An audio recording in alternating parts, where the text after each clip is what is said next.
absolutely ridiculous, wonderful, and as someone who was a fan of Kiss for quite a long time, that's actually quite subdued compared to some of their lyrics. Anybody? A few weeks ago we had Tony Hendra on, and it was kind of on my mind because I'd seen this really interesting movie, slightly flawed but interesting movie on Netflix about National Lampoon and kind of the genesis of that, and it got me thinking about Tony, and I emailed him and read his book Father Joe, and he came on and we talked for ages and ages, and it was wonderful and it was brilliant.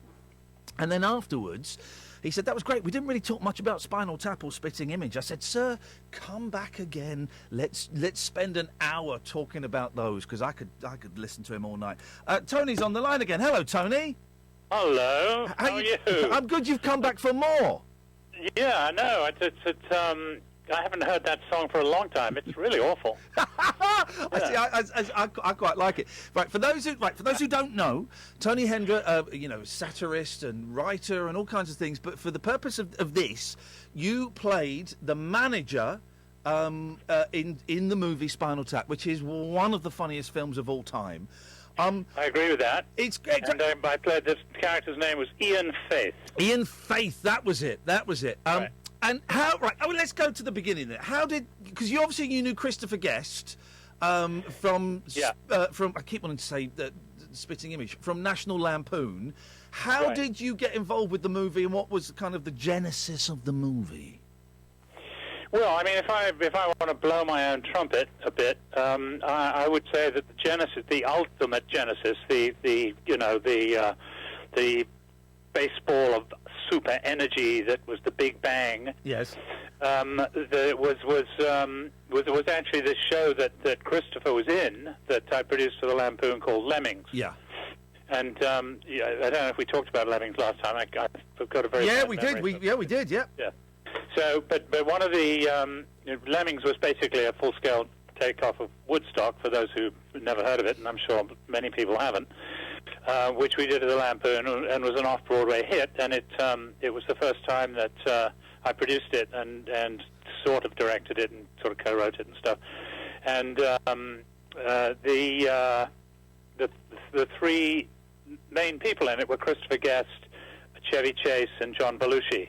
And I cast all three of those guys in their first major roles in theatre. So and it was off-Broadway, and it ended, Lemmings, with a wild rock extravaganza by a group which we called Megadeth. And this was like a year before the actual Megadeth arrived, I think, or they were still a very unknown band, so we didn't know about them. Yeah. But anyway, so it had this insane heavy metal rock finale. In which Christopher actually, there's a shot of him in that. There's a very old video of it, and there's a shot of him in it, looking very like Nigel, and playing his Fender, and so I would say that the very, very beginning of Spinal Tap began back there, but then it sort of progressed with Harry Shearer and Michael McKean, who ran a very funny satirical show in Los Angeles in the early 70s called Credibility Gap. Yeah. Which took Ronald Reagan apart when he was governor of California, long before he became our first parody of a president. Yeah. And we're now on the second one. Yeah, I know. And so then they got involved, and then they began sort of spinning this wonderful scenario together about this awful group that began as whatever they began. I've forgotten now. When they were a skiffle group or something. What were they called? The Thames Men. Was it the Thames Men? Yeah, that's right. I wanted to say the Journeymen, but I think they were real. Yeah. The Thames Men, and so then they roped in Rob Reiner, who was an old friend of mine and an old friend of all three of these guys, and they were looking for like a guy who could play like sleazy, irresponsible, untrustworthy, kind of character, So Rob called me up one day and said, explained this role and said, so why don't you just play yourself? Oh. And that was that was the origin of Ian Pace, and you know. Am I right in thinking? Maybe you don't know that in a really early incarnation of Spinal Tap, Loudon Wainwright was in them. Yes, I think he was. The way we went about doing it actually was kind of interesting because there was no script per se. There was just this scenario, you know, which means basically a list of scenes that tell the story, and have a sort of A point and a B point within them, which you have to get to by improvising it. But anyway, that's all there was. And it's very hard to sell that to anybody. So the only way we could think of doing it, if you're not going to write a script, was to actually do what you might call a pilot. So we did in 1979, I think it was. We did a kind of a 20-minute version of Spinal Tap with some of the key scenes in it. And yeah, I think Loudon was in that actually at that point. I can't remember quite. He played somebody, some rock figure. I thought he might have been the keyboardist. I think I'm stretching my mind a little bit. Yeah, and that's possible. I knew Loudon, and so that was I wasn't responsible for getting him involved. But anyway, so and you know, all the sort of key people like obviously the band and Ian and so forth were in that pilot, and it was based on that pilot that they eventually sold it to Norman Lear, who ran a very famous TV producer, who at that point was running a small studio called Tandem. Yeah. And that's how he actually took a big bet on it, that this would work full length, and that's how it got made. Why were they English?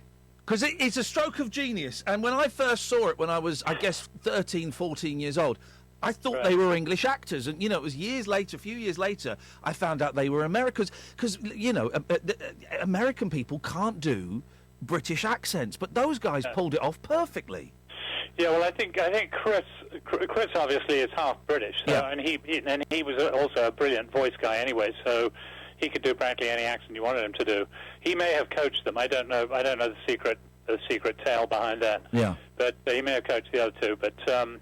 But he and Michael were very close, and Michael's also a brilliant actor, so I'm sure he just picked up on Chris's. Basically, they have the same accent. They've all copied one another, basically.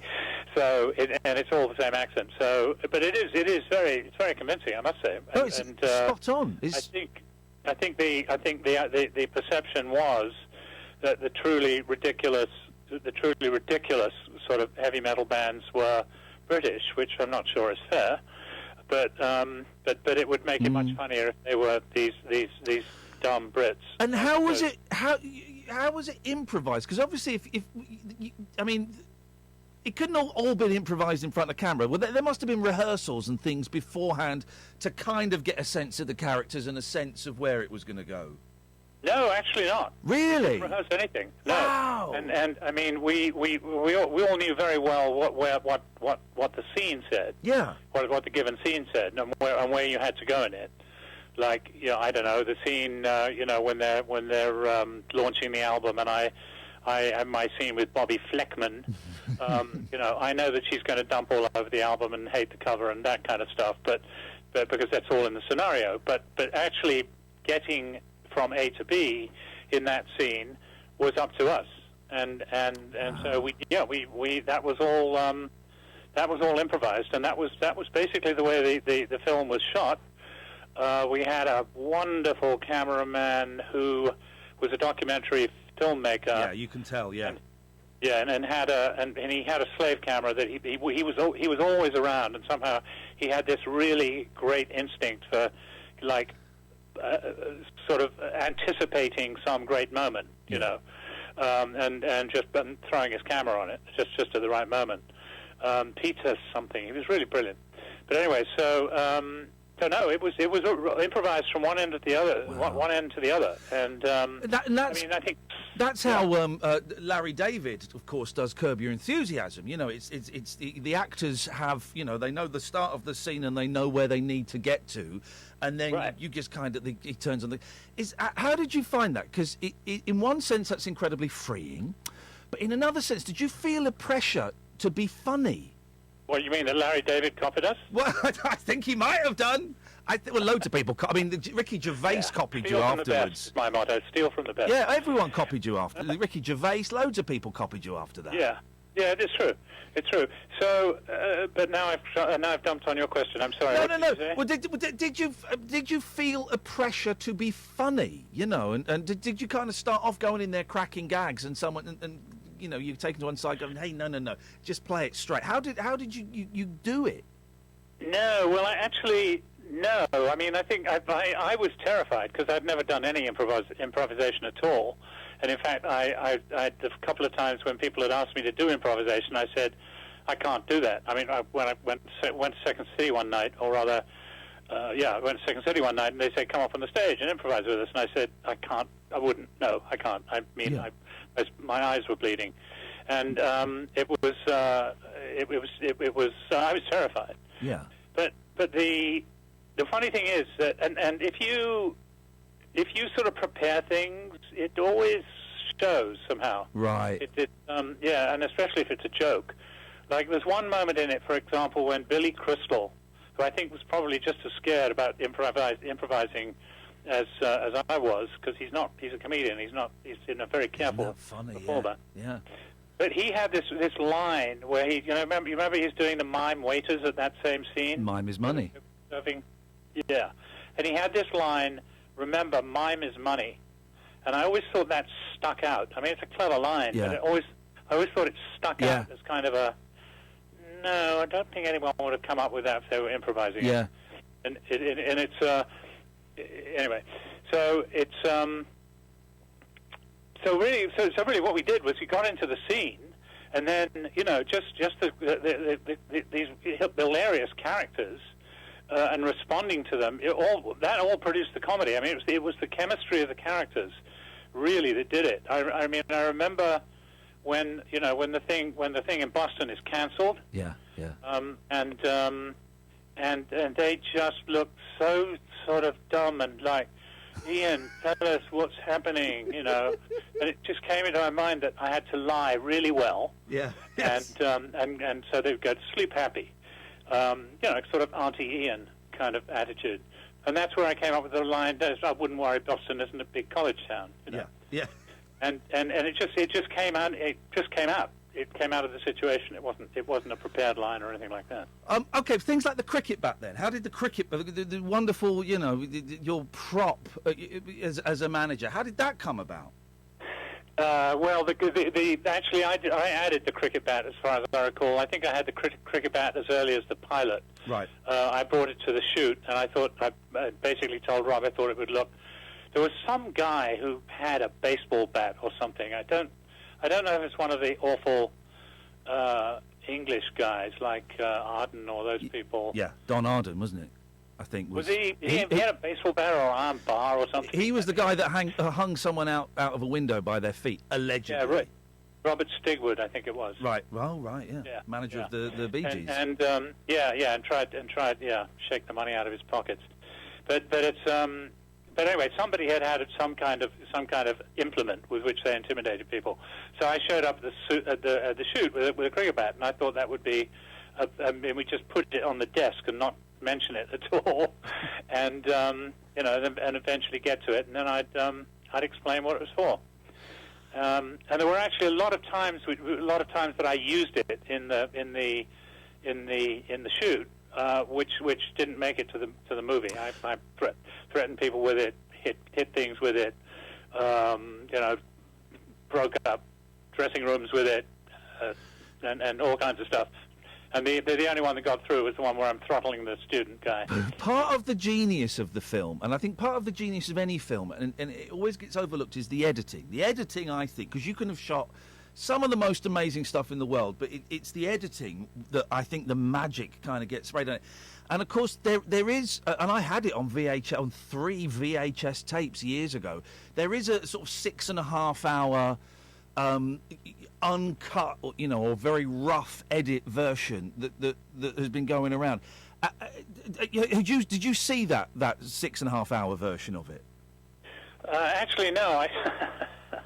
I really couldn't sit through it, I don't think. Yeah.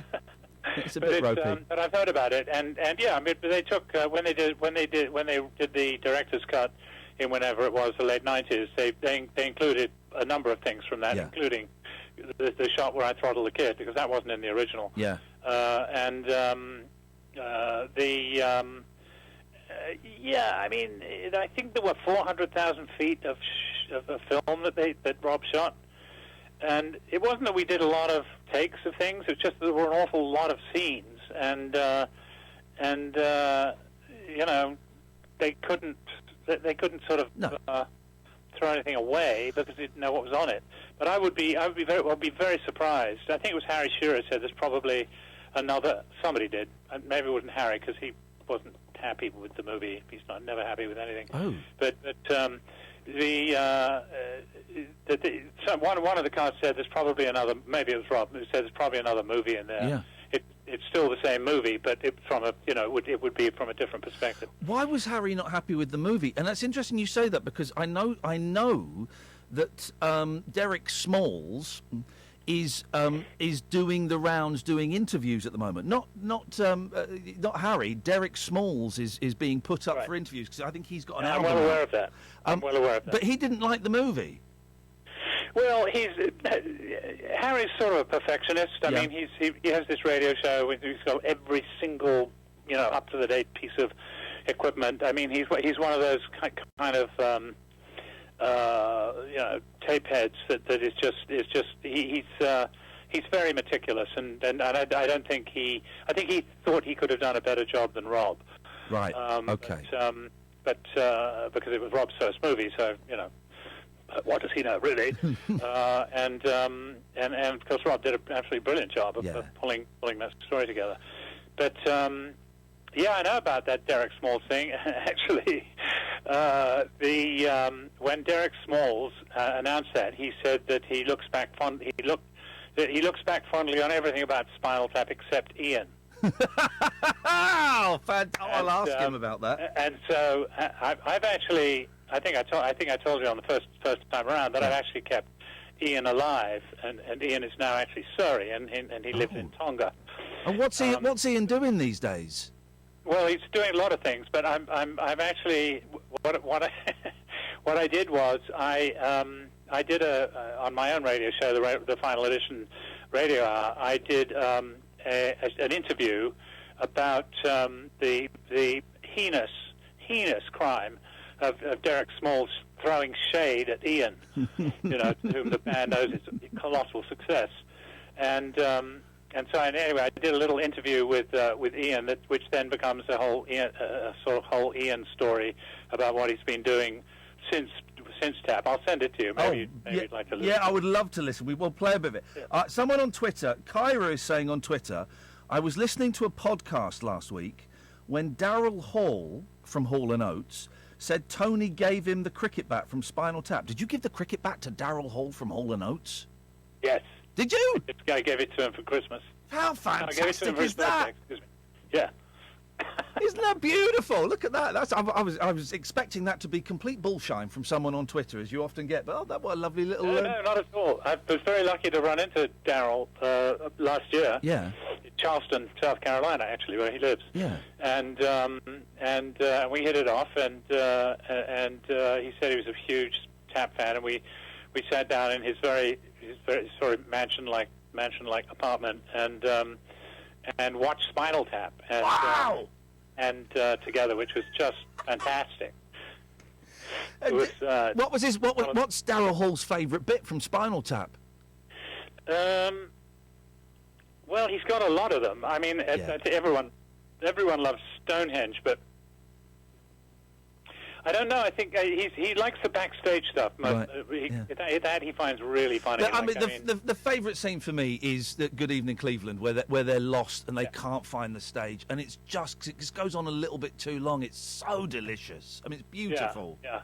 No, that's certainly everybody. He and his guitarist was a guy called Shane Terrio, I think. Yeah. No, he wasn't there. But anyway, but that's one of their favourite scenes. But the other the backstage scene that I like and that we were falling around at is my favourite, which is the backstage scene when Nigel has the big plate of food. Oh, God, yeah. And the meat won't go properly in the bread. Yeah.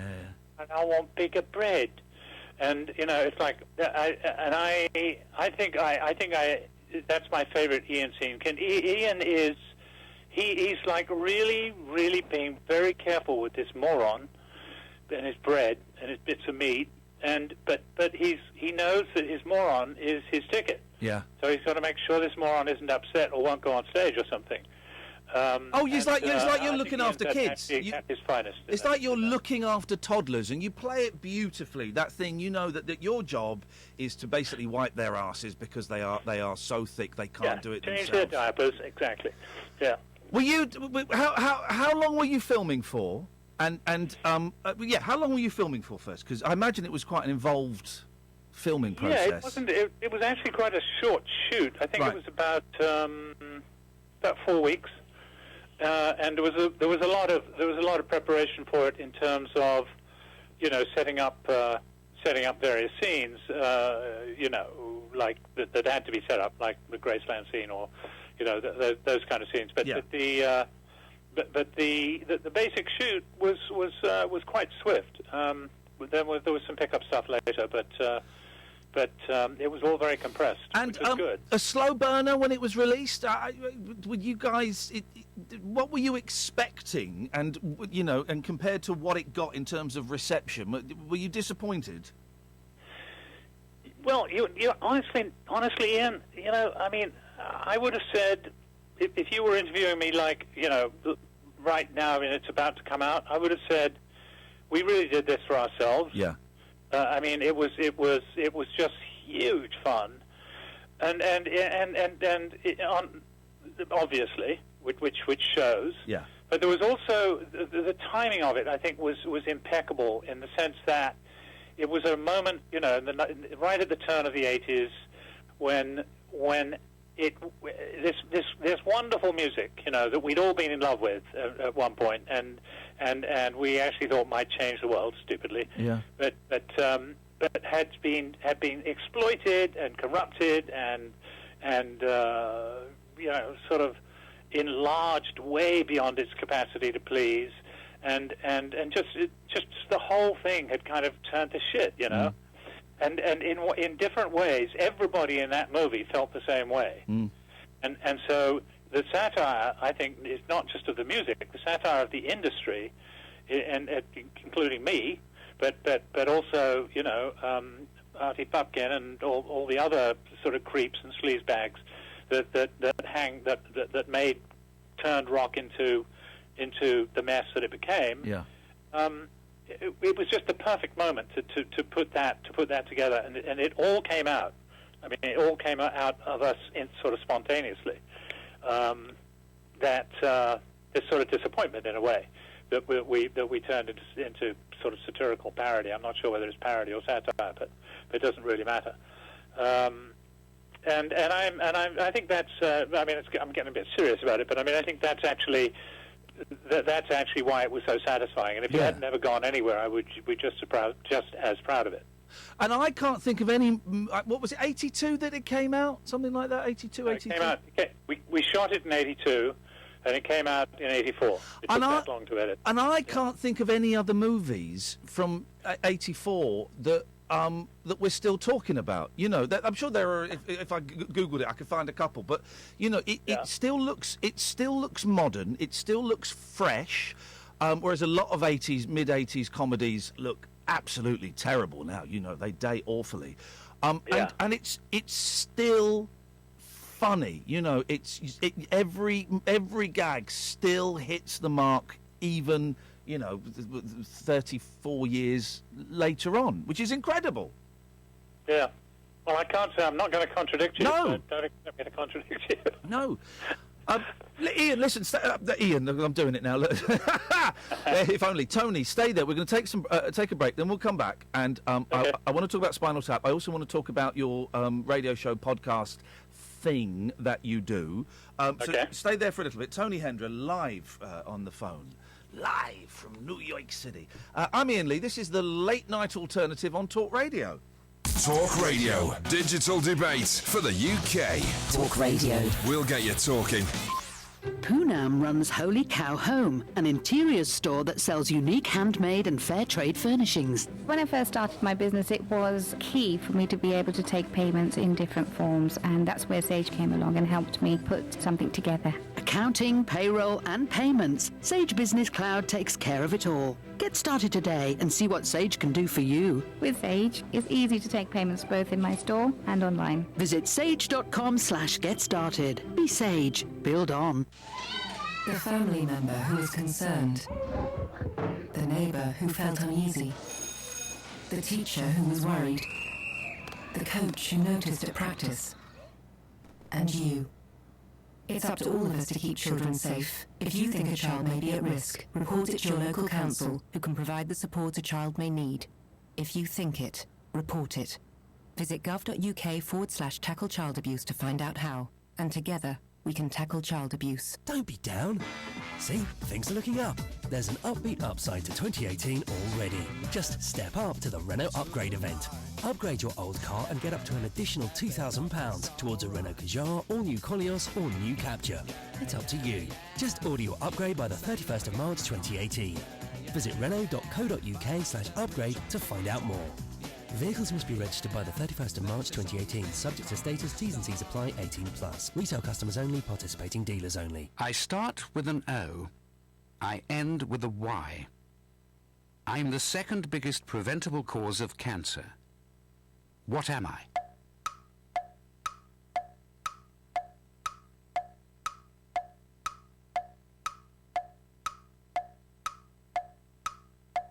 Did you guess it?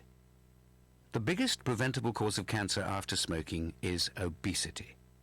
Search Cancer Research UK Obesity for the facts. Can you think of a reason why you shouldn't apply for an Ocean credit card? There's a credit limit of up to £1,500. They send you texts so you keep control of your spending, and you can see if you'll be accepted before you apply at askocean.co.uk. Plus, checking won't affect your credit rating. But before you go and check, there's just one reason why you shouldn't. Because you've already got an Ocean credit card, right? Otherwise, get checking. Go to askocean.co.uk. Intelligent Lending Limited is a credit broker. Capital One is the exclusive Right, lender. and you should It's be able electric, to it's eclectic, it's always rule-free. It's the late-night alternative with that man, Iain Lee. On Talk Radio. Tony Hendra was on a few weeks ago. Satirist, actor, producer, and I got on so well with him that I thought we'd have him back on again. Tony's on the line from New York City. Are you in New York City? I say that. I don't know if you are in New York City. Yeah, I'm in New York City looking at the Hudson River. Beautiful. Tell us about this radio show podcast thing that you do, and where we can hear it and what it is. Okay, well, I mean, it's called the Final Edition Radio Hour. Yeah. And it lasts half an hour. Oh. And it's a podcast, and it's really a kind of it's kind of a what's the correct term? It's a project that I didn't have to do, but I just wanted to do it. Yeah. Because hadn't been doing radio for a long time, and I love radio. I think radio is the best. Outside of live performance, I think radio is the best comedy medium there is. Yeah. Oh, I agree. I agree. I love it. Late night radio. You know, I chose this late night radio slot, and it's right. Wonderful. You've got people listening in bed. You've got all of the kind of lonely, bewildered, lost people out there. I agree. I think radio's the way forward. But it's also, and this goes back to the Lampoon, and even beyond, obviously, to the Goon Show. But I mean, the great thing about comedy, sketch comedy and if you will, communal comedy as opposed to stand-up on the radio, is that if you want to put the Pope on Mars with a couple of gorillas making out, you can on radio. Yeah. It's easy, right? And if you can't do that, that would cost a fortune on video. Yeah. But if you can do all kinds of things with sound effects and acting and just just that engage the imagination of the listener in a way that nothing else does. So video, it seems to me, is too literal a medium for. There's a limit to what you can do with sketches on video. Yeah. You can never somehow. You can't just go too far, but on the radio you can, and it goes as far as you like actually. And having grown up on the Goons, and then all the other wonderful radio comedy of the 50s and 60s, I mean it was something I've always wanted to get back to. The Lampoon, we did actually have something called the National Lampoon Radio Hour, which was half an hour, and it was one of the more successful things we did. And the albums I did for the Lampoon were heavily produced, both the sketches and the music. Yeah. And I just loved it. And I've always loved it. So I wanted to start doing it again, and that's what the Final Edition Radio Hour is. It's highly produced, very brilliant sketches. So, and how do you do it? What's the setup? Because nowadays, with a decent mic and a computer, you can record a radio show. One of our broadcasters here, he's not well at the moment. He's doing the show from home, and all he's got is a laptop and a microphone. How do you do it? What's your setup to get geeky? Well, we actually use a studio because it's when you've got 3 or 4 people, around in a sketch. It's a little hard with a computer to get good quality. Yeah. So, but we do actually use a studio, but it's nothing elaborate. Yeah. Just a booth with we cram a lot of people in, which makes it a lot more fun, and then do just incredibly rude sketches about the National Rifle Association and the orange thing in the White House, and whatever else might be coming down the pike this week. It's a rich time for satirists, Yeah. both in this country and in America. And is it true that when you were doing Lampoon and Nixon got elected for a second term, you all kind of celebrated? Even though it was bad for the country, it was great for you we were guys. the first people to do that. Other people have done that subsequently, but in 1972, we actually launched the National Lampoon a PAC, which is a political action committee, as they're called over here. Yeah. And the PAC was to re-elect the Nixon Agnew, basically, and the slogan was "Re-elect them and keep us in business." Beautiful. And that's been imitated many, many times since then. But it was a dream. And then, of course, pretty much like within 7 or 8 months, Watergate was in full swing, and we had even more fun than people are having now with the orange thing. Yeah. It was just unbelievable, and we did an entire album which was called the Impeachment Day Parade. It was actually called the White House tapes. Yeah. Which was all sound, obviously, and it was basically the tapes which brought Nixon down. We just re-edited them so he admitted everything. Oh, isn't that beautiful? Yeah, isn't that beautiful? Yeah, and then we did the Impeachment Day celebrations, where the whole nation went crazy. So it's just I have more fun. I have more fun doing that than almost anything else I'm doing. And I wish it could find a bigger audience, but maybe it will through your good services. Iain. Well, I've just got it on iTunes, and I'm about to tweet where people can get it. And are you writing it? Have you got a team of writers? How are you putting it together? Yeah, actually, we've got a team of writers. We actually got a team of writers and a cast in both Los Angeles and New York. So we have we do alternate weeks. So LA does a show, and that gives us kind of California humor, which is quite different than New York humor, and then we do New York humor, which is also Washington D.C. humor. So there's a nice mix, and then we've now got an enormous archive of because we've been doing it for about 5 or 6 years. So we have like literally thousands of sketches to pull on if we if something comes around in the news that was also in the news in 2012. You know what I mean? Yeah. That's a great thing about the news. Nothing really changes. It's always the same. It keeps coming around. You can hear me typing. It's just because I'm tweeting the link as to where people can find it. So that there you go. It's up on Twitter. Yeah, it's on something called Acast, which I think is in Britain. Acast is. I do a little podcast. Catherine and I do a podcast with Acast. Yeah. They're a great group of people who. Yeah, they're super. Yeah, they're really good. Spitting Image. I think a lot of people won't know. I know we mentioned it kind of briefly last time.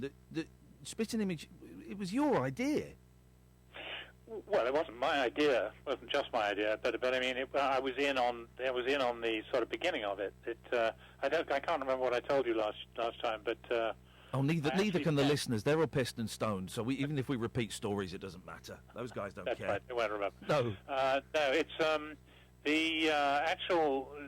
My involvement with it actually began again at the National Lampoon, because I got to know Roger Law actually, who had friends in New York, and made occasional visits here, and then we got to be big friends. And he and Peter Fluck, his partner at that time, were doing these brilliant. Well, they were really editorial cartoons. I think they did them in the Times, if that's possible. Yeah. But anyway, what they were these puppets, but they weren't puppets. They were actually statues, I guess you would call them, made of plasticine, which were also incredibly funny caricatures of public figures. And then they would put them in any kind of absurd situation that they felt like, and stick things in them, and blow them up and do whatever they did, and photograph the results. And that was what they were doing at that point. So they did something about the then new EU for us in the National Lampoon, which was hugely successful. And then when I left the Lampoon, I don't know how it came up, but we started talking about what we would do with what they could do, sort of, because they were getting towards the end of their reputation as these editorial cartoonists and wanted to go to the next stage. And so we were talking about how to make these puppets, make these figures into actual moving puppets. And at the time, one of the biggest TV shows on the air everywhere was the Muppets, and the Muppets had really kind of refined the whole mechanics and technique of puppetry. Oh, it's easy to forget that the Muppets in the early 80s were huge, and I loved them because I was a kid. But adults, like Peter Sellers was on there. Big stars would go on there. It was a massive show. Yeah, and it was big elsewhere too. It wasn't just in the English-speaking world. It was all over the place. Wow. So anyway, but I knew the Muppet. I mean, I knew the Muppet people. I knew the Muppets. Yes. Yes, right. I knew them actually. me and Kermit, we were great friends. Yes. Yeah, me and Big Bird, we used to get high together. But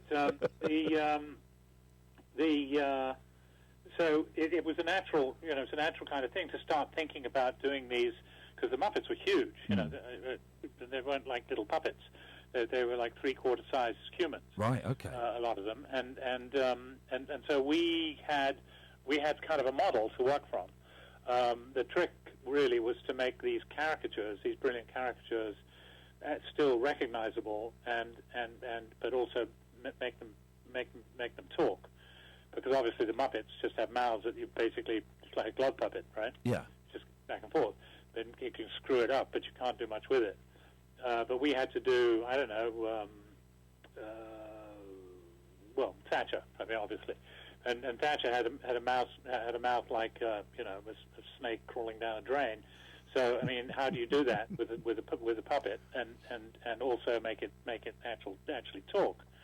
So it's that was the challenge, and these guys eventually rose to it. And we actually, one of our best puppeteers was a Muppeteer. Okay. Yeah. And then so then. So you're working with these guys. You've got it going. How did you then go and sell that to a TV company? Because it was quite a radical thing. We have got these puppet statues, whatever, and we are going to model them on the politicians of the day, and we are going to poke fun at them. That's a tough sell, isn't it? Well, yeah, because it was, apart from the fact that or the guys hadn't really sort of refined, hadn't really finished this technology. But there was a guy in Cambridge. Both of them came from Cambridge, oddly enough. And one of the things I found out later, because I went to Cambridge too, I went to St. John's College. And one of the things I found out was that Roger and Peter, when they were students at art college in Cambridge, worked in the buttery of St. John's College. Yeah. They probably served me my dinner at one point. There you go. Yeah, or pints of beer or whatever. Yeah. And so forever after, Roger always called me the young master. Just a good working class lad, just like him. Yeah. But there was Clive. There was a guy called Sir Clive, a technology guy. What was his name? Oh, Clive Sinclair. Yes, Sir Clive Sinclair. Yeah. And he bankrolled us for quite some time. Did he? To help us get, to pull this technology together. And that was key, actually.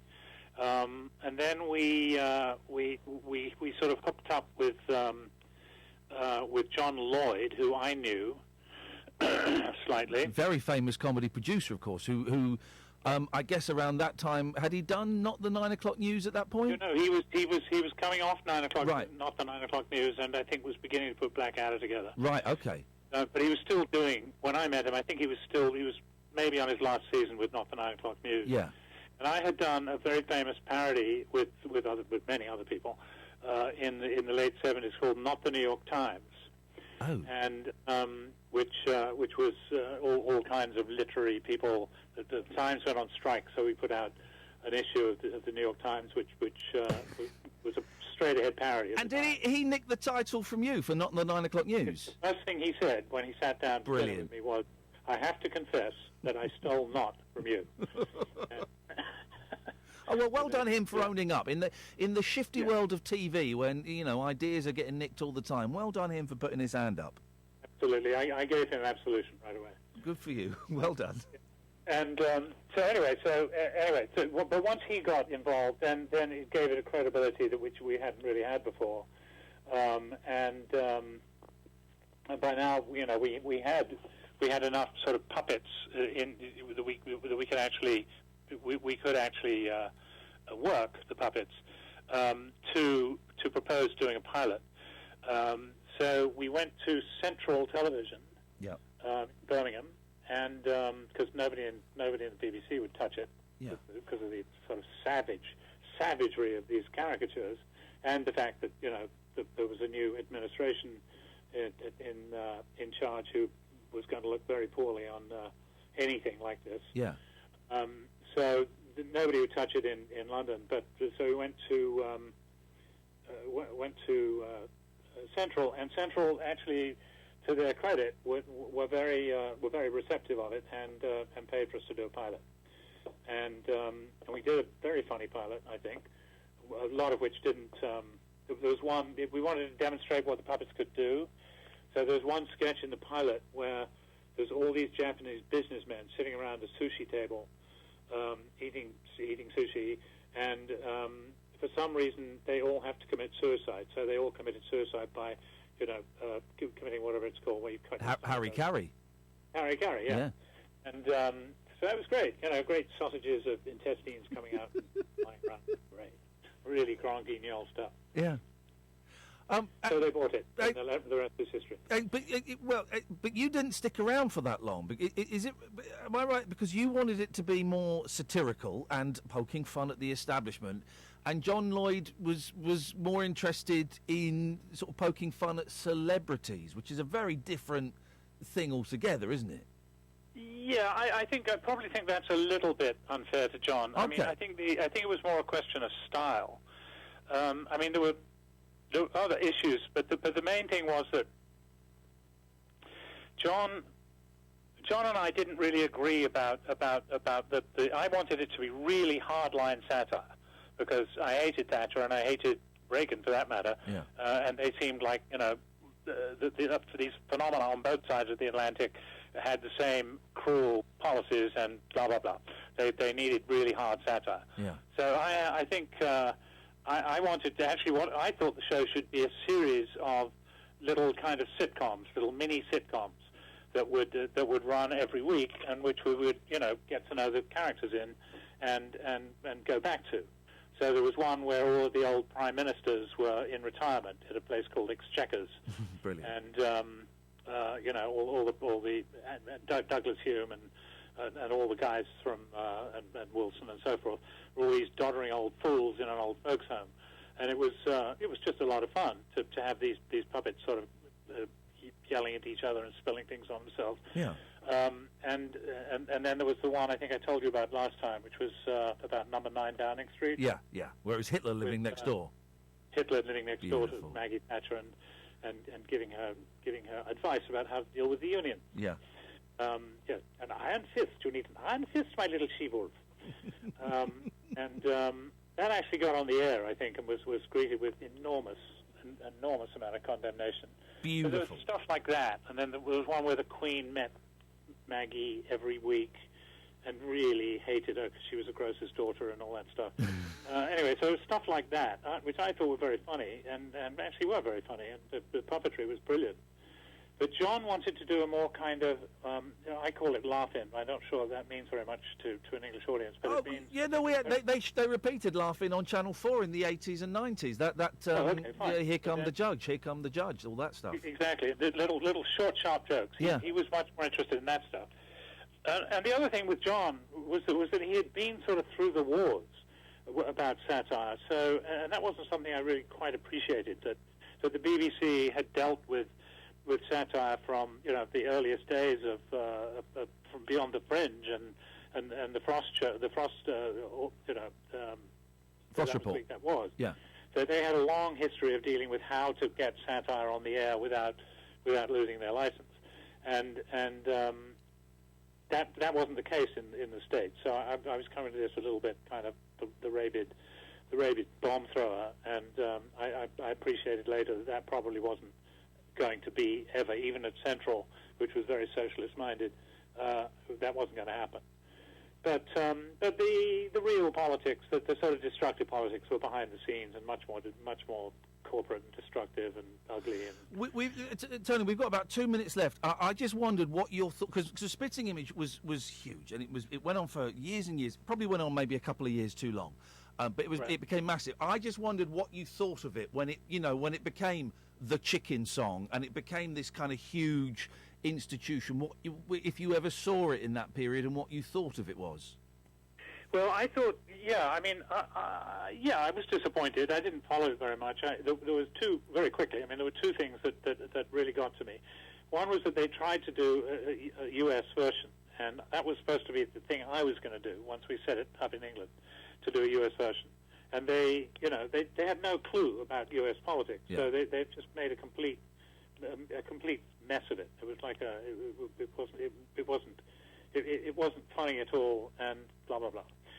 That was one thing. But the other thing, which was I thought much more telling, was I heard sometime in the late 80s or the mid to late 80s that the people that they were satirizing, especially politicians, were actually asking for their puppets. Yeah. And the particular one that I heard about was Nigel Lawson. And Nigel Lawson is this slobbery, we had this wonderful sort of slobbery puppet. I remember it, yeah. It wasn't as slobbery as Hattersley, but pretty slobbery. And Lawson had apparently asked for the puppet of this slobbery puppet to be displayed in his own living room. And so you've lost it at that point. If the politicians are embracing you've lost it. Tony, listen, man, we're out of time. Okay.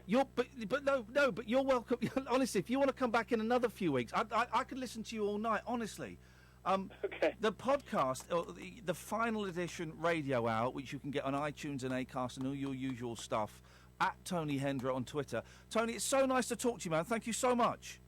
Not at all. It's great fun, as always. Thank you very much. We'll get Tony back at some point. I love him. Honestly, we'll get him back. 03444 499 1000. This is Talk Radio. Talk Radio. Contact Talk Radio. Call 0344 499 1000. Text TALK and your message to 87222. Text costs 25p plus your standard network rate. Or you can tweet us at Talk Radio. Talk Radio. We'll get you talking. Steering wheel tappers, the 10 and 2s, Sunday drivers and dislikers of queues, beaded chairs, boombox boots, school runners and dashboard drummers, the singers, the seat adjusters, even the sat-nav addicts. Take the next left. At Esso, we notice every detail. Whatever type of driver you are, remember to scan your Tesco Club card when you fill up at Esso. Esso. Energy lives here. For more information, visit esso.co.uk. Live on Sky Sports. We're up and running. Watch Britain's #1 female golfer Charlie Hull in all 5 majors. Teeing off with the ANA Inspiration. Just the start that Charlie Hull was looking for. Can Wasps defend their title in the Vitality Netball Super League? This game is physical, it's tough. And watch the Red Roses defend their crown in the Women's Six Nations Rugby. Is that the Grand Slam for England? All the action. Live on Sky Sports. Feel it all.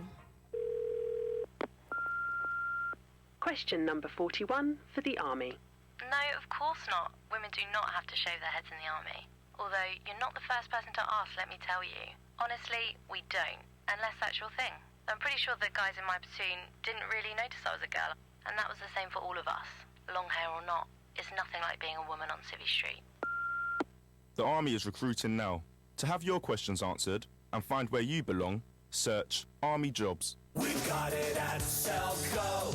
Selco, it's where the trade go. At Selco Builders Warehouse, we've got real deals on a wide range of trade-quality building products. In February, we've got a 25-kilogram bag of Thistle multi-finish for only £4.59 ex-VAT. Now that's a real deal. We've got even more real deals and thousands of products in stock at Selco Builders Warehouse. To find your nearest branch, go to selcobw.com. We got it at Selco. Selco, it's where the trade go. Dacia, a car company unlike others. I like that. Europe's fastest selling automotive brand. I like it. The Dacia Sandero, a What Car Award winner 6 straight years. Like that too. And it's yours from just $5,995. Very likeable. Read the glowing reviews at dacia.co.uk from our lovely customers. What's not to like? Seems more and more people are warming to the Dacia way. You'll like it too. At participating dealers only. The Wren Kitchen sale is now on with all kitchens half price plus an extra 25% off when you buy 5 or more fully assembled units. Hurry, offer ends 10 p.m. tomorrow. With PerTemp's recruitment, opportunity is closer than you think. It can take you to places you've always wanted to be, and it's around every corner. So if you're looking for your next permanent, temporary or contract opportunity, hop into one of our 200 local offices or search PerTemps online. PerTemps, the face of recruitment. See the smartest, sexiest thriller of the year first and for free with Talk Radio. Red Sparrow stars Oscar winner Jennifer Lawrence as an elite Russian Secret Service agent, highly trained in the art of attraction and deception, using her body as the ultimate weapon. I heard about a program. Young officers trained to seduce and manipulate. You can hear me now, right? Go to talkradio.co.uk for your chance to win tickets to this year's hottest film, Red Sparrow, in cinemas everywhere. March 1st. I've worked with loads of vinyl mats, but this upgraded Dulux Trade vinyl mat is something else. It's smooth, really smooth. Application-wise, it goes on brilliantly, and all with the same great opacity and coverage as before. Oh, very good, love. Now hurry up and butter that toast. We've upgraded Dulux Trade vinyl mat to offer a smoother consistency and easier application, because what matters to you matters to us. Upgraded Dulux Trade vinyl mat. Focus! More at Where's the focus gone? .co.uk. Why have you gone out of focus? There we go. See, things are looking up. There's an upbeat upside to 2018 already. Just step up to the Renault Upgrade event. Upgrade your old car and get up to an additional £2,000 towards a Renault Kadjar, all new Koleos or new Captur. It's up to you. Just order your upgrade by the 31st of March 2018. Visit renault.co.uk/upgrade to find out more. Vehicles must be registered by the 31st of March 2018, subject to status, T's and C's apply, 18+. Retail customers only, participating dealers only. Now you can make Sky TV your own. Start with a new Sky Entertainment Pack for £20 a month. Then do what I do. Add your own take. Add 11 channels just for kids for £5 a month. Loads of fun. Or you have the right to add over 400 box sets. The whole lot for just £5 a month. Start with new Sky Entertainment, then make it yours. Search Sky TV. £20 standard setup for new customers. Kit loaned at no cost. New 18-month min term. Requires compatible box and broadband. Terms apply. The family member who was concerned. The neighbour who felt uneasy.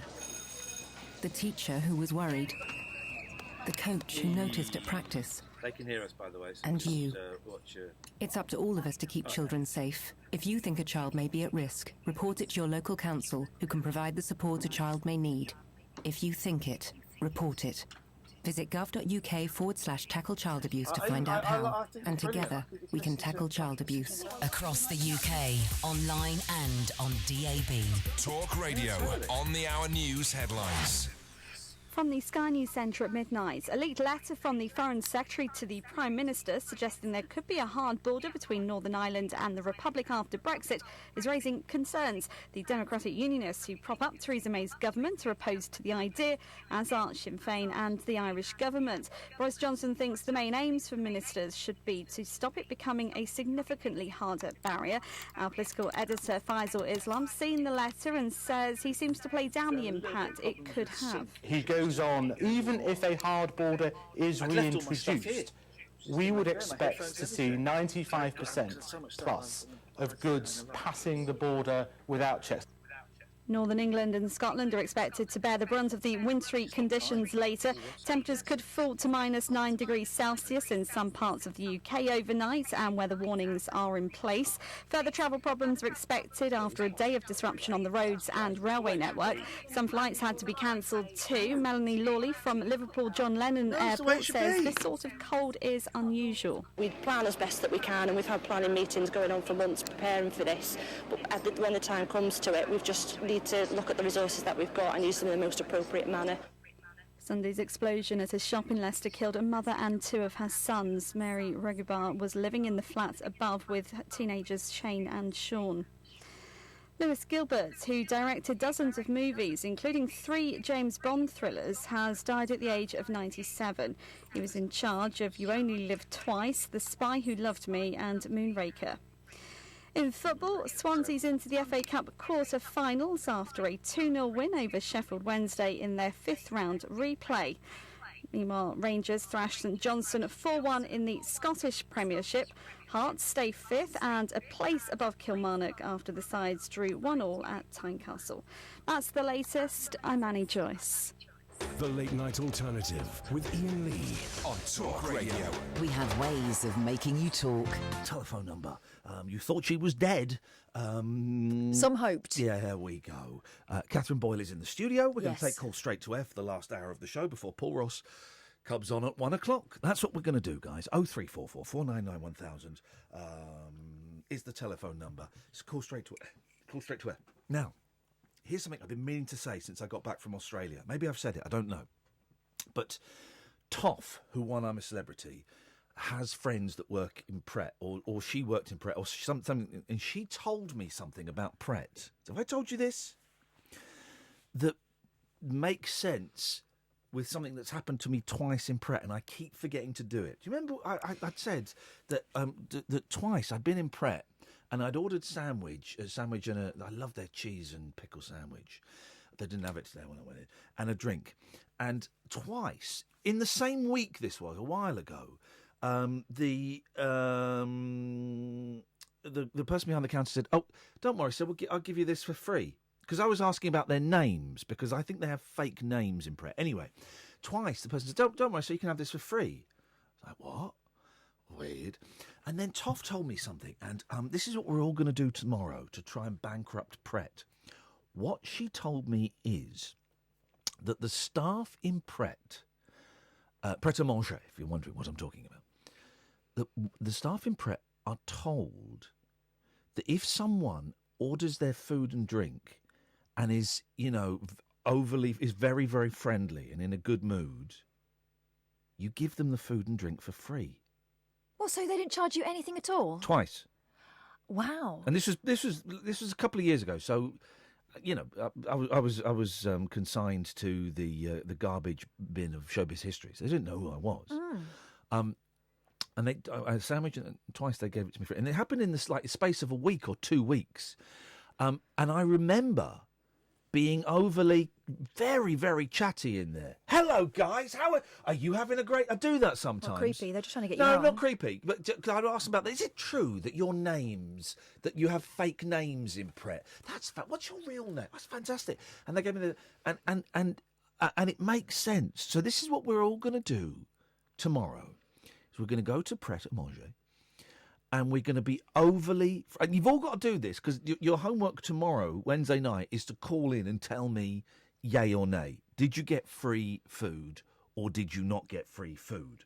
And you've all got to go in. You've got to be friendly. Don't take the piss. Don't be sarcastic. Be, hello, girl. Oh, it's so... whatever you do. You don't have to be like an old camp queen like I was just being there. And we're all going to try it, okay? Can you try it for me, Catherine? We don't have a Pret where I live. Well, you're coming to London. What? It's for It's going to cost me Yeah. to get something for free. Is this correct? Yes.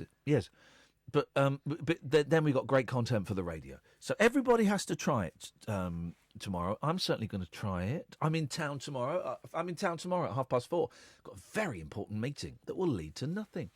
But I will go and do it, and I'll go in and I'll be, hello, everybody. Oh, how was your... Before you serve me, how has your day been? Oh, God. Has it? Well, you guys do a great job. I would love this cheese and pickle sandwich, and... What are you having? I'm not going to do... No, I'm not going to do that. I'm not going to buy a round for everybody. You should. They'd give it you for free. No, they wouldn't. I don't think that would be... That's a ridiculous suggestion. But... I think it's going to work. I think that tomorrow, if we all do it enough, we could see Pret go under. And that's exactly what they deserve for their kindness. Exactly. We could see them go under. Right. So that's the plan, guys. That's what we're going to do.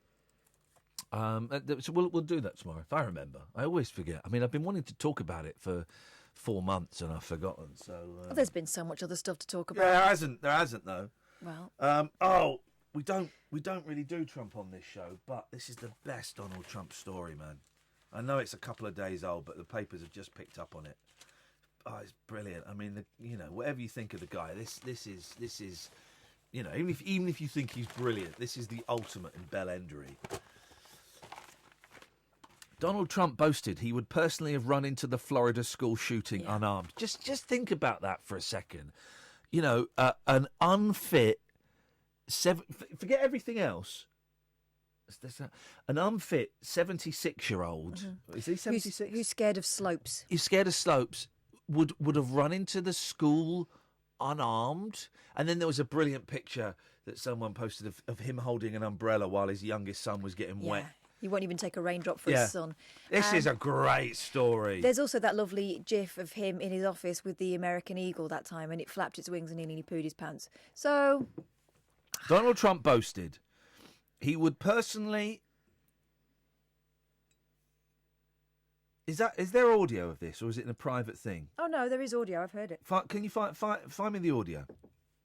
And send me the link, please. The president repeated his attack on a police deputy who did not enter the building at the time of the massacre. Oh, yeah, he was dissing the police that were there because they were pussies. He told governors meeting at the White House to discuss school safety, I really believe I'd run in there even if I didn't have... Maybe if there was a golf course in there. Here we go. Can you send me the link and I'll play it? Yeah, sure, here. I'll play it. That is, it's absolute it's genius, isn't it? Trump repeated his criticism of Officer Scott Peterson, saying he was frankly disgusting. After it emerged, the armed school guard stayed outside during the attack. Wasn't just him, though. There were more. Marjorie Stoneman Douglas High School in Parkland, Florida, that left 17 students and teachers dead. That initial guy, it turns out there was more than one. The president also criticised several other deputies who failed to immediately enter the school, telling the governors the officers weren't exactly Medal of Honor winners. This guy's such a bellend. Why has it come up on my phone but not on my computer? There we go. Let's have a listen to this. The guy's a player, legend. Here we go. We have to take steps to harden our schools so that they're less vulnerable to attack. This includes allowing well-trained and certified school personnel to carry concealed firearm. At some point, you need volume. Now, I don't know that a school is going to be able to hire 100 security guards that are armed. Plus, I got to watch some deputy sheriffs performing this weekend. They weren't exactly Medal of Honor winners, all right? The way they performed was, frankly, disgusting. They were listening to what was going on. The one in particular, he was early. Then you had 3 others that probably a similar deal a little bit later, but a similar kind of a thing. I really believe, you don't know until you test it, but I really believe I'd run in there even if I didn't have a weapon. And I think most of the people in this room would have done that too, because I know most of you. But the way they performed was really a disgrace. That's incredible. Even if I didn't have a weapon. I get it. That's great. I really believe I'd run in there even if I didn't have a weapon. Come on, man. And listen, have you seen his face? Has his face melted? He looks like... Have you seen the advert recently with Michael Parkinson in it? Have you seen it? No. He don't look well. Parky don't look well. He's old, though, isn't he? Parky don't look well. I think Parky might be next. Closely followed by Donald Trump. He doesn't look well at all, Trump. He looks terrible. His eyes are, one's... What is it? One's going off to the shops, the other's coming back with the change. He looks terrible. Also, he's full of shit. We all know this, don't we? Yeah. Trump has been ridiculed himself after many pointed out how he was given 5 deferments to avoid military service in Vietnam in the 1970s. His election campaign received $22 million in support from the NRA. And once again, in case you missed it, this is what Donald Trump would have done if he'd been outside that school. But I think I really believe I'd run in there even if I didn't have a weapon. Yeah, okay, mate, sure. Yeah. Chinny record. He's the most humble person he knows. Isn't he just? I think that's great. And yet, the people that love him and defend him won't accept that he's a knob. They just won't accept it. So I read a brilliant thing on Twitter the other day, which was, if your kid hits another kid with a stick, do you either take away the stick or give everyone else sticks? No, I go and wait till the child's asleep, and then I whisper things in their ears that give them nightmares. So I did. Okay. 0344 499 1000 is the telephone number. Call straight to air till 1 o'clock. When Paul Ross comes in, I'm Iain Lee. This is the Late Night Alternative on Talk Radio. Talk Radio. Join the Talk Nation. Pick up your phone and talk radio. We'll get you talking. Coming up on Sky. When someone you love goes missing. Is this you? If it is, give her back. How far would you go to save them? Whoever grabbed her up knows who I am to her. He knows me. From the makers of Line of Duty. I don't know if you're anywhere near or if I'm anywhere nearer to you. Starring Lenny James, Suran Jones and Stephen Graham. I am coming for you. Johnny! Save Me. All episodes available now on Sky Atlantic. The only toys I played with were building blocks. No great shock then when I got a job as a labourer. But I struggled to climb the career ladder on a construction site. So I downed tools and joined the Navy, where I picked up new ones. And started to build. My skills, my confidence, a career. I used to feed a cement mixer. Now I feed a crew of 300. As a chef. Me, Matthew. Born in Edinburgh, made in the Royal Navy. Start your journey. Search Made in the Royal Navy. For a limited time, there's up to 50% off sofas in the DFS price snap. Don't miss out. DFS. One of these days, these boots are gonna walk all over you. Sign up to Walk All Over Cancer with Cancer Research UK. Walk 10,000 steps every day in March and help raise money for life-saving research. Are you ready, Boots?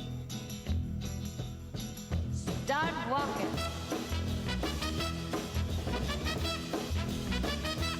Search Walk All Over Cancer and sign up right now. With Pertemps Recruitment, opportunity is closer than you think. It can take you to places you've always wanted to be, and it's around every corner. So if you're looking for your next permanent, temporary or contract opportunity, hop into one of our 200 local offices or search Pertemps online. Pertemps, the face of recruitment. Moonlit musings from mums, madams, and meat packers. Oh, never mind, I must have misheard. The Late Night Alternative with Iain Lee. The station's brilliant. On Talk Radio. 03444991000. Let's take calls straight to air. Hello, caller, you're on the radio. Hi, Ian, it's Nigel. Hello, Nigel. Have we spoken before? Not tonight. Okay. How are you? All right. You don't care. I do. He didn't even care enough to finish the sentence, I do care, before he'd moved on to his next thought. That's how little he cares. So the signal's bad, Ian. Your signal in your brain is bad. I hate the weather. It's too cold. It is too cold. It won't last forever. And the snow. I'm snowed in, by the way. I've got about 6 inches of snow outside the door. Nigel's got 6 inches. Make your own jokes at home, please, guys. No, snow. 6 inches of snow. Oh, I thought you meant your penis. Have you got much snow? No. How much snow have you got where you are in London? Is it very thick? No, it snowed quite heavily, but it didn't settle, and... Oh, you're lucky. It settled. It's settling all the time. Well, lucky if we didn't want snow, but I would like snow. I like snow. Yes. It's nice if you haven't got to cycle. I mean, I still cycled 10 miles today on the road. I was hoping, Catherine and I were hoping that we would get snowed in at work so that we could top and tail on the sofa on the second floor. No way! Did I tell you that's what we were hoping? No, that wasn't what I forgot to mention that's what we were hoping, yes. I rang in the show to cheer myself up because I feel so depressed in this cold weather. Okay. But it's bad enough and it's not cold. You could put a jumper on? I know. The heating isn't working properly in my bedroom. That doesn't help. No, that doesn't help. No. What if only there was some form? If only there was If only there was some form of vigorous exercise that one man could do on his own. Well, there is, but I won't say it. Not pumping iron. Yeah, you could pump Hello, off. Catherine. Hello. I didn't want to leave you out. I'll tell you what, Nigel. Say hello to Gary. Say hello to Gary, Nigel. Hello, Gary. Hello. Are you still singing? Are you still singing in that band, the famous band? Is it Gary Barlow? Gary Barlow, no. Oh, you're not Gary Barlow? No, it's not Gary Barlow. Oh, I like Gary Barlow. He's a good singer, isn't he? Famous. Yeah, What about you in the country, Gary? Yeah, that's all right. Hang on, that signal's bad. Can you hear me better now? I can hear you better. What part of the country are you in at the moment, Gary? Wakefield. Wakefield? Oh, yeah, that's near Birmingham, isn't it? I'll be asking a question if you've read Jack Kerouac books, because he's a beatnik, same as Bob Dylan. Can you repeat that? I can't hear very well. The signal's bad at the moment. I can't hear very well. Right. Do you know Jack Kerouac, the book On the Road? Well, I'll ask Ian a question about that, see if he's ever read it, because it's quite a good book. Oh, I see. Yeah, I understand. Beat Generation. Fine. Okay. Ian? Hello, Ian? Oh, it's a terrible signal. All right. Yeah, it's very. The signal's bad tonight. I mean, it's the weather, I think. It might be the weather. Where are you from, Nigel? Maidstone. Maidstone, It's terrible down there. The snow is very, very bad. The snow in Kent. Terrible down here. It's very terrible down here as well. No. It's all I closed. just bought my money and it's very cold. Mm. Oh. So what are you doing at the moment, Sir Gary? Just listen to Iain Lee on radio. Do you listen on the internet? I know, I've got a DAB radio. All right, yeah, a special one. Two very boring men who have literally no interest I have to listen on the internet in what anyone else has to on say. the radio. That's what we're listening to now, guys. Where's Ian gone? Are you still there, Ian? Has he popped off for away or something? I think he's left us to it. I'll turn it for him. He's still. It's the last day of the show. Are you married, Gary? No, single. But Have you got a girlfriend? But you've got a girlfriend. I had a girlfriend. No, I had one, but you had one. It went all in No, sour. I've got one yet. Mm. Oh, that's a shame, isn't it? It went sour. Cold weather. You need a girlfriend in this cold weather to warm you up. What about you? You got a wife or a girlfriend? Yeah, that's right. Yeah, I've got a lady friend. Yeah, yes, a lady friend. Oh, that's all right. Yeah. She's 48. 48. I'm 46. I'm getting old now. That's all right though. It's not too hard, is it? No, 46 is all right. My best friend died. My one is 48. All right. Yeah. Best friend was 62. I've got another best friend here. She's 72. She's asleep at the moment, so I'd be quiet. Mm.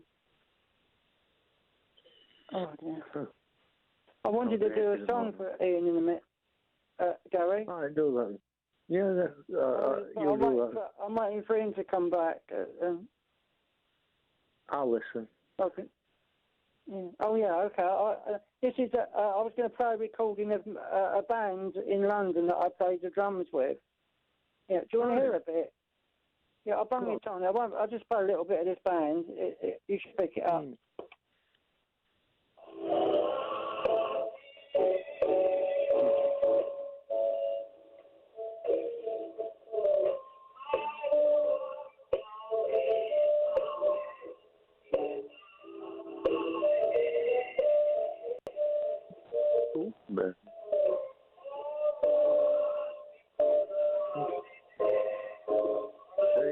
Feedback.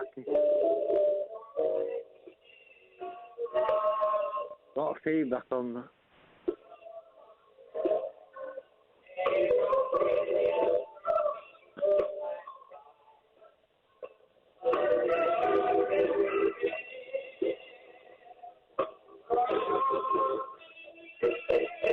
Feedback on that now.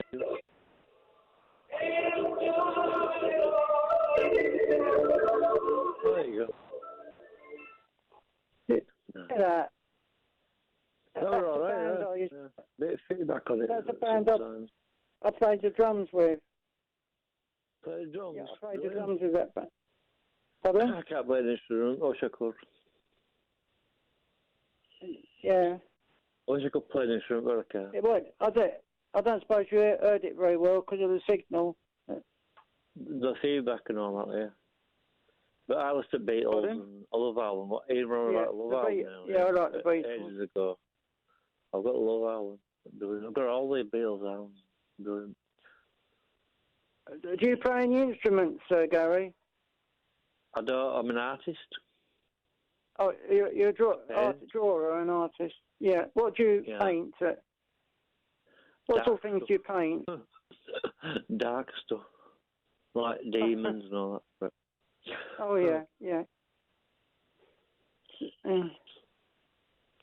Sounds like you're a bit tired tonight. You're a bit tired, Gary. Yeah, I am a bit tired. I've just been out for my money to the post office. You haven't had a few pints, like? I have, yeah. Which is fair enough, isn't it? I'm old enough. Yeah, fair enough. Yeah, sure. Got to have some enjoyments in life. Oh no, yeah. I don't know where Ian's gone. Where has Ian gone? I know, he's gone, hasn't he? I don't know. Disappeared. Yeah, I just want to ask him a question about Jack Kerouac, if he's heard of him or not. Yes. Might have read the book. It's all gone. Anyway, I've got to go in a minute because the credit in my credit. No, my credit as well. No. I know it. Oh, anyway, Gary, I'll see you later, Gary. See you later. Nice meeting. Nice speaking to you. Hello? Hello? Hi, it's Guy. Guy? Oh, Guy. Yeah. Who am I speaking to? Sorry? Who am I speaking to? Gary. From Wakefield. Hello, Gary. Right. How are you? How are you? I'm alright, yeah. I'm just chilling out.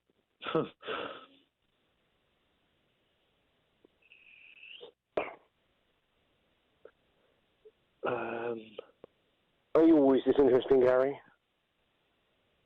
Well, not interesting really. I was trying to ask Iain something, but he's gone off. Yeah. My credit's going as well, so I'll get off. I'll let Iain carry on. Alright then, see you in a bit. Take care. Take care.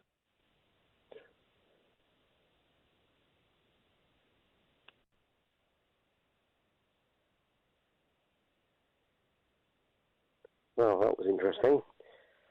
Well, I was just phoning in because I was at the Rondo Theatre at Bath, and I just wanted to let you guys know that you told to at any point to stop what you're doing and let you know that potatoes or pineapple works. It really works. Every time, because since I've fallen a bit unwell, and I've actually Come on, John, really? gone to sneeze, and potatoes and pineapple actually works. It stops you from sneezing. That's the only reason I phoned in to say. Seriously, out there. Which hand are you going to make first? That one. God, my hands are freezing. Don't know if this will make them warm, but it'll make them dry. But it's trapped. Anyway.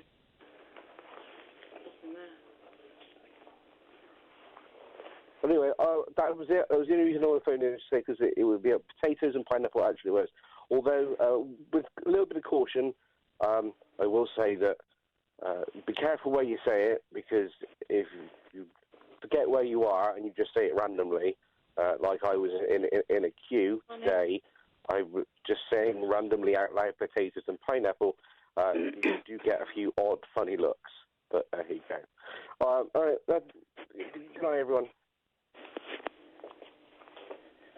Hello? No. Hello?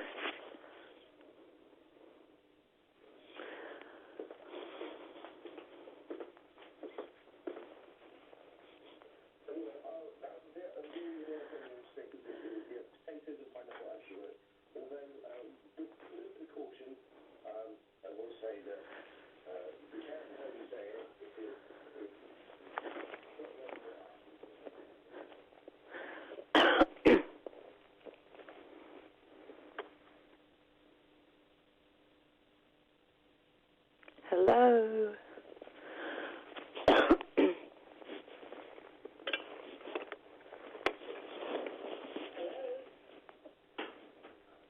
Is that Iain? Okay, nobody's talking to me. That's a bit weird, but I just want to, if I am on air, I'm so excited, man. I'm 43 years old, and I'm building an igloo outside. I'm so excited. So my friend's kids are coming around in the morning, and I'm freezing, and I'm building an igloo. It's very exciting. We've got loads of snow here in the northeast, there's about maybe 9.5 inches, something. So I'm very excited. This is bizarre because no one's talking to me. I don't actually know if anyone's listening or what's going on, or if Iain Lee's in a bit of a mood and he's just sick of people calling in. Anyway, hope you're all having a nice night, guys. Keep warm. I'm excited. Yeah, building an igloo. It's brilliant. Got lots of nice photographs. And, yeah, take care, guys. Iain, it's a joy to talk to you as always. Bye.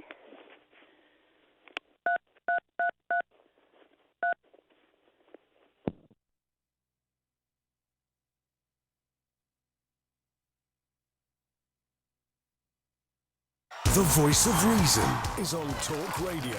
Hello, I'm James Whale. Get in the ring with the legendary James Whale. When I say hang on, will you shut up? The radio presenter who isn't afraid to tell you what to think. Quite frankly, this is the most ridiculously stupid idea I've ever heard. Hard-boiled conversation from the man with the pinball smile and the cue ball head. This man needs to be called to account. So where is he? Could we get his home number and ring him? All hail the whale. I'm being over rude, I know. The James Whale Show. Tonight from 7 on Talk Radio. The radio show that knows truth is always stranger than fiction. Week Monday, I get shoes. The Late Night Alternative with Iain Lee. Because they're too real to be part of my imagination. On Talk Radio. 0344 499 1000 is the phone number. Calls straight to air until 1 o'clock. When I nearly said Bill Buckley then. Gosh, that's no. Paul Ross comes on and does his thing. Then at 5 o'clock, it's James Max. You can listen to the show on DAB. You can download the app, or you can listen online at talkradio.co.uk. Here's the thing that I've only discovered on other radio apps that we don't have on ours, because it's a little bit ropey. But I do listen to the station a lot on our app. But it doesn't have this thing, the sleep timer, where you can set it for like 45 minutes or an hour so that it switches off. So you kind of nod off and then it switches itself off. I've only just discovered that in the last 2 weeks. I used to have one of those on my old radio alarm clock, my digital one. And I used to listen to James Whale and Tommy Boyd and all those guys on when I was a kid. Yeah. Yeah, good function. But they have it on they have it on the LBC app, and I guess on the Radioplayer app, I think they do, and on the BBC iPlayer. They do, and our app is useful and stuff, but it could be a little bit more user friendly. I'm sure if you paid someone a few £100, they could knock up a better app than that. But there you go. You can watch the show tonight as well if you subscribe to my YouTube channel, youtube.com/rabbithole. You can watch us, and thank you for the 150 odd people that are there watching us, and your patience is appreciated, because kind of doing experiments, one camera and the sound, and we're doing experiments because the plan is on June the 3rd to do a live TV show. Let's see if we've sold any tickets for this. We've booked a venue. No. We've booked a venue, and we're going to book a guest. Adam Buxton can't do it, unfortunately, but we will find someone who can. And we're going to stream a live TV show. Gosh, we've sold 41 out of 90 tickets. Yeah. That's for June the 3rd. And and we're saying in the thing, it might be a car crash. It might not work. So please come along. We'll have a laugh for a couple of hours, definitely, but it might be a stinker. So this is why we're not streaming on Periscope at the moment, the show, and we will do again at some point. And why sometimes the sound is a little bit ropey on this new stream. And why the picture is not particularly good tonight, apparently. It's because I'm experimenting. And the whole thing of streaming video is is a bit of a mystery to me. And there is no reason why the picture shouldn't be as good tonight as it was yesterday, but yet that's the way it is, and the sound's going a little bit in and out of sync and stuff. And I don't know why. I don't know why it worked so well yesterday and it didn't work. It doesn't work so well today, but this is all an experiment, and we'll see. Don't be afraid to fail is kind of the thing. 0344 499 1000 is the telephone number. Here we go. This is useful. The Daily Mail has got tips on how to keep warm. Don't have an... okay, this is stupid. Straight in. These are their tips on how to keep warm. And the first one is, don't have a hot coffee. An iced coffee is better. Oh, stop this. Well, I know that when you drink... You're supposed to drink a hot drink if you want to cool down, because it makes you sweat. But it only makes you sweat when sweat cools you down. But it only makes you sweat because you're hot. You're getting hotter. So that's stupid. But surely you have to be hot to start with. Wrapping your hands round a steaming cappuccino may seem like the perfect antidote. They were giving away, I popped into a popular coffee house, Cafe Nero, and when I was there, everyone was coming in and showing their phone to people, and showing their phone to. Oh, they showed their phone. Hot chocolate, please. What size? And they're showing their phone. And there was like a tie-in, like a phone company were doing a tie-in where everyone could go and get a free hot chocolate today. As you know, I'm allergic to hot chocolate. Hello, line 1. Hip, hip, hip. Hip, hip, hip. Hey, Ian. Good to hear you. I was just wondering, are you still writing your autobiography? No. You stopped? Well, it wasn't an autobiography. It was a book where every chapter was going to be about a different TV show I've worked on, because I've worked on hundreds, literally hundreds. Well, maybe not literally hundreds, but I've worked on scores, and a score is 20, and I've worked on scores, so that means at least 40, but it's probably closer to 80. And before I went in the jungle, I'd written about 25,000 words, and my agent took it around to all the publishers, and they went, no, we're not interested. And I thought, well, you wait, guys, because I know what's coming up in my diary. And then when I came back from the jungle, my agent took it round to all the publishers, and they went, no, we're not interested. So I kind of haven't got any motivation to write it. But you could self-publish. I can't be arsed. But that was after the jungle. Yeah. They couldn't sell it. Oh. Yeah. I thought you'd get a deal now easy. Yeah, so did I. In all honesty, so did I.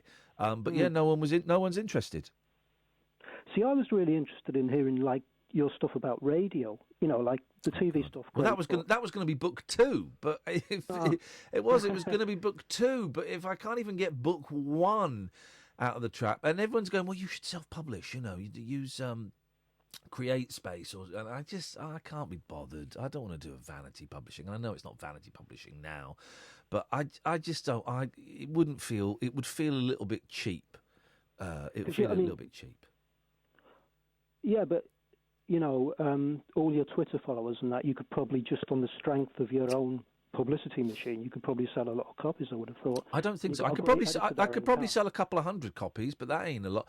And also, here's the thing: I'm curious about Twitter at the moment, because I've got about 103,000 followers, right? And I think about 80% of those are genuine. There's a website you can go to, and it will tell you how many followers are genuine and how many. Oh, is that right? Yeah, and I think about 80% of mine, which is a pretty good average. So it's about 80,000, right? But I've noticed. I wonder if I'm muted by a lot of them, because I've done this deliberately. The last couple of days, or actually over the last couple of weeks, a couple of times, 3 or 4 times, I have tweeted things and included in it, please retweet, just to see. And it got retweeted both times. It's got retweeted about 15, 20 times. Now, 100,000 followers. Let's assume 80,000 of them are genuine. To only get 20 retweets after asking for retweets? It's as if people don't complete your commands. No, it's not that at all. It makes me wonder, A, whether I'm muted by a lot of people. No. And hang on, let me finish, because I've genuinely been fascinated by this. But it's led me to the conclusion that Twitter, as an act, as a way of selling stuff, and I've heard this from Jimmy Carr indirectly, Twitter as a way of selling stuff isn't very good. It's not very good. People are disengaging from it. I don't think people like retweeting things like that. I don't think they like retweeting basically what's an advert for other people. No, No, I've seen people get retweets. I've seen it, and when it's a link for the show, I've done it with different things. Link for the show, short video, loads of different stuff, and 25 retweets. So it makes me think that that Twitter is rubbish. Caller. Is it because it's kind of now associated with great nastiness that people are being put off? No, I don't know if it's that, but I did earlier on today go and look at some of those people that were sending abuse to those kids that didn't get shot in that school, and I thought, Jesus, is that what we've become, really? And it did make me think, I am a part of a platform where it's okay to send abuse to kids that didn't get shot, and I don't know, but no. Well, in terms of selling a book on Twitter, if I can't get 25 retweets for a funny clip, then I ain't going to sell a book. That's a shame, because I was looking forward to all the geeky stuff about radio, but I guess there's a limited audience for that who are calling you like at this time of night, probably. Well, if you want to pay me £2,500, that's all I'd want. I would write the book just for you. No, well, I did think Kath would make a great editor from the way that she speaks and everything. Like Dougie Anderson was picking you up. She speaks so well, doesn't she? Considering, yeah. She's a great speaker. She's a good talker, but then listen to me, my standards probably aren't that high. So okay, thanks. No, but Dougie Anderson was right in what he said, bigging you up there, Kath. Also, the thing about Twitter is the king of Twitter is like the nastiest man in the world, the T word that you were mentioning earlier. So I think the fact that he tweets more than anyone else, the president, probably puts some people off because, like, it's just such a hive of a den of iniquity and kind of nastiness. Yeah. But also on that subject, you were talking about John Goodman a while back. Great actor, I agree with you. Great actor, great singer. Do you know that Roseanne is coming back? I don't know if you're a fan. I was never really a fan of Roseanne. I watched it from time to time. Good Friday night viewing. That will be a disaster, won't it? Coming back? Like 20 years later, it's absolutely madness. And none of them need the money, I don't think. And but this is this really strange storyline that I heard, that Roseanne is going to be a Trump supporter, which is bizarre. Yeah, well... Because that character struck me as really liberal. So. Here's the thing. When these shows get back together, they are always rubbish. That is the thing. And I mean, the last series of Roseanne was terrible, where it was just a dream. Oh, God. They ruined it in the last series. And that is really going to, I think... I hope not. But, John Goodman's in it and everything. Laurie Metcalf, and I think it's really going to ruin its legacy. But hopefully, I'm wrong. Unless they're telling you about the Trump stuff to try and whip up interest because it'll be controversial. Unless she's going to go on, because sometimes she would go on a journey, wouldn't she, where she would change her mind about something, and maybe that's what's going to happen. That she starts out as a Trump supporter and she becomes disenchanted. Who knows? But I hope so. She knows what she's doing, Roseanne. I mean, people knock her, and she's a big mouth and all that stuff that some people don't like. But she doesn't need to do it. So what's she doing it for? She's very bright. I mean, I do like her, and I've read her books, and they're really good. Yeah. The first one was really good, the autobiography. The second one, not so much. But she's really clever. No, but I did hear Laurie Metcalf, who played Jackie, saying that. And she is going to play the non-Trump supporter, so they're going to have a bit of a dynamic there. So, I mean, it might be interesting, but... It won't. I tell you now, it'll be dull. I'll give it a watch. Hey, listen, man, thank you very much. 03444 499 1000. Call straight to air until 1 o'clock when Paul Ross comes in. This is Talk Radio. Across the UK, online and on DAB. Talk Radio. We'll get you talking. Landlords, Direct Line guarantees to beat other insurers' renewal premiums for the same cover. Can your insurance do that? Switch to Direct Line Landlord. New customers only. Qualifying criteria apply. Underwritten by UK Insurance Limited. Dacia, a car company unlike others. I like that. Europe's fastest selling automotive brand. I like it. The Dacia Sandero, a What Car Award winner 6 straight years. Like that too. And it's yours from just $5,995. very likeable. Read the glowing reviews at dacia.co.uk from our lovely customers. What's not to like? Seems more and more people are warming to the Dacia way. You'll like it too. At participating dealers only. What are you up to? Listening to the radio?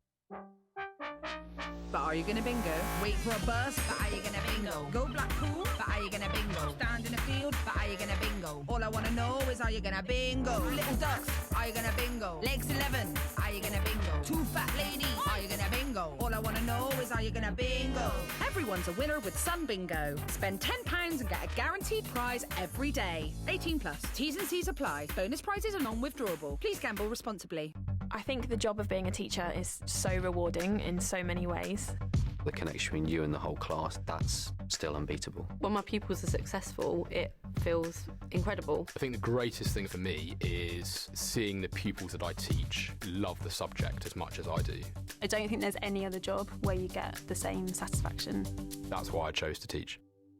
You could get £26,000 tax-free to train. Search Apply to Teach. Selected subjects only, subject to eligibility. Right now at Homebase, Johnston's 12-litre Brilliant White Matte Emulsion is only £12. That's just £1 a litre. Homebase, always your home, always low prices. In-store only, excludes clearance outlets. Greetings, Earthlings. We come in peace. We wish to communicate with your leader.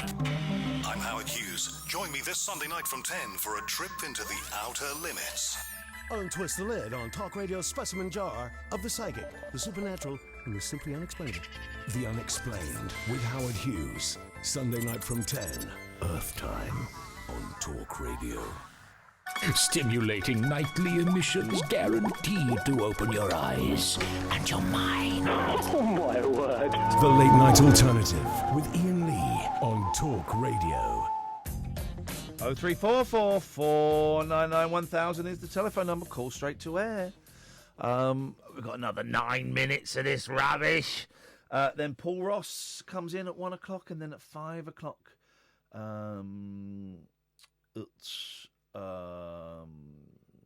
it's James Mux at 5 o'clock. 5 o'clock, imagine. Be cold. It's going to be bloody cold at 5. It's going to be bloody cold at 5 o'clock, isn't it? God, that would be awful. Wouldn't fancy coming in at that time. No, thanks. No, I wouldn't fancy that. 0344 499 1000 is the telephone number if you want to give us a call. Let's go to line 1. Line 1, you're on the wireless. Hi, hello, good evening. Yes. I have been trying for a wee while now to have a serious conversation, and I'm not going to say the word because as soon as I say that it goes sidetracked. So it's really to circumcise or not to circumcise, that's the question. So every time I say I want to talk about willies, then it just goes haywire. It's a bit of a... Everyone's been doing that, haven't they? Who? Where? Well, pretty much every phone-in show I've listened to in the last week has been doing that. It's a bit of a... Oh, I don't know. I don't listen to any other phone-in shows. I'm very loyal. Yeah, it's a bit of a phone-in trope. I'm using trope a lot. I I don't know noticed. what trope means. Keep but using it and it'll come come through. Yeah, I'll get it. If I keep firing out the word trope, then at some point it's going to be accurate. It's going to be right. Yeah. I don't really care. Do you know? No, I don't. Well, I don't care. I think it's abuse. Okay. It's abuse. It's abusive towards young babies. But why do you care? Because it's abuse. Right. As much as I care. Why do you care? Because I have a conscience. Okay, well then why are you only talking about it now when it's been in the papers? Why weren't you talking about it 3 weeks ago when it wasn't in the papers? Well, I've been talking about FGM for about the last 20 No, we're talking about circumcision on boys. Yes, but FGM is female circumcision. Yeah, we're talking about but you phoned in to talk about circumcision on boys. So, I know I'm phoning in to talk about. Yeah, I know. The thing about but why are you? No, but we're not talking about that for the moment. Focus on one thing. Okay, you ask the question and I'll answer. No, but you're not answering it. You're talking about something else. Why are you only phoning in and talking about male circumcision now when it's been in the papers? If you care so much, why weren't you talking about it 3 weeks ago, or 6 months ago, or 6 years ago? I started my conversation by saying I've been trying for the last few weeks to talk about it. Well, you've not spoken to me about it. How am I supposed to know what you're talking about, what you're trying to talk about? Every time I say Willies, it goes haywire. Well, last time it became about Free Willy and Ur Willy and Willy Wonka. Okay. So tonight I was hoping that I could have a serious conversation. Okay, but in quite a needy way. Well, what's needy about it? Well, you're doing it in this kind of babyish voice, and it's Because just... I'm lying down. Would you like me to sit up? Well, I just think if you're going to talk about genital mutilation, to not do it in a babyish voice. Otherwise, how am I supposed to take you? Oh no! Wait a minute, my baby. I can't help my voice. Is my voice. No, you can. How am I supposed to take you seriously if you're doing it in a babyish voice? My voice is my voice. But you're doing it. You're doing it there. You know. I mean, that's your. That's my voice is my voice. I can't change my voice. Well, Okay. I can put on voices. Would you like me to put on a different? But that's voice? not the voice that you normally. That I've never heard you speak in that voice before. That's not the voice that you normally use. The voice that I normally. When I get upset, my voice goes high. Okay, well, so you're not upset then because your voice has gone low. No, because I'm tired and I'm lying down. Okay, don't get angry with me. Jeez, I'm just saying. I'm not. Oh, I'm not angry. Well, you are. If I was angry, I would be shouting. You were shouting just then. Was I? Has it been in the paper? I don't read papers. Come on, that's bollocks, and you know it is. No, we're not talking about bollocks. No, it doesn't affect the bollocks. Okay, so you don't want to have a serious conversation. That's fine. I do. Well, then stop making jokes. I never made a joke. I don't make jokes. You literally just made a joke. You said bollocks. Does it affect the bollocks too? You literally just made a joke. Yeah. Well, just as well I'm not a comedian then.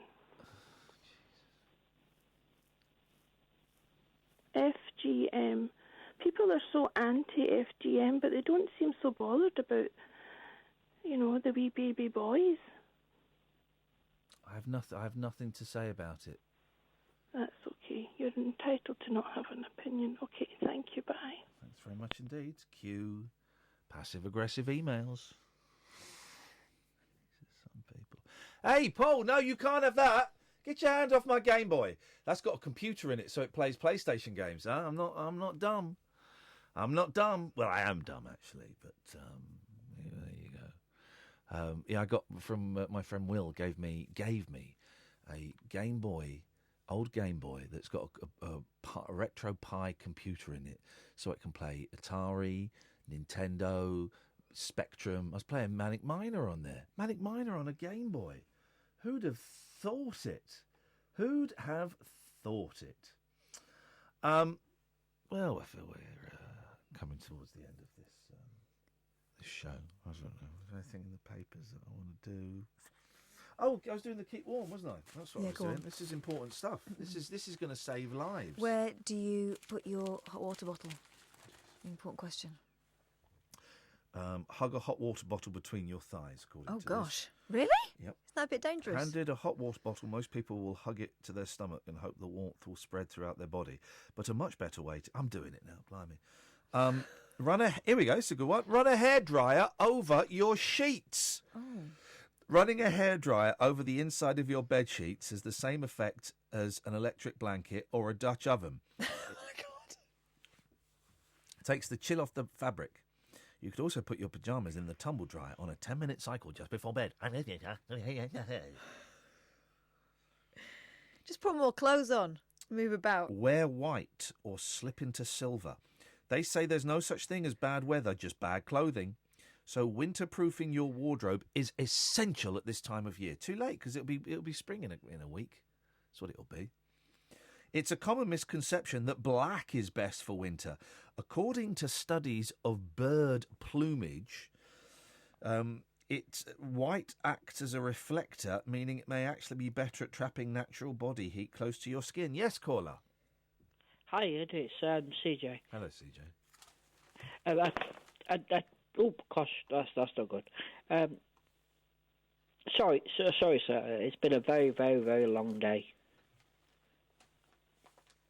And I rang in because I wanted to ask for some help on a issue I've been having. Yeah. Last year, I created a oh gosh, almighty! Hang on, sorry. I created a Facebook account. Sorry, that's the profile being a dick. I created a Facebook account, and the Facebook account. He's gone. He's given up on himself. What? What the hell was that? All right, well, if you're watching on YouTube, we shall say goodnight to you now. Thank you very much for watching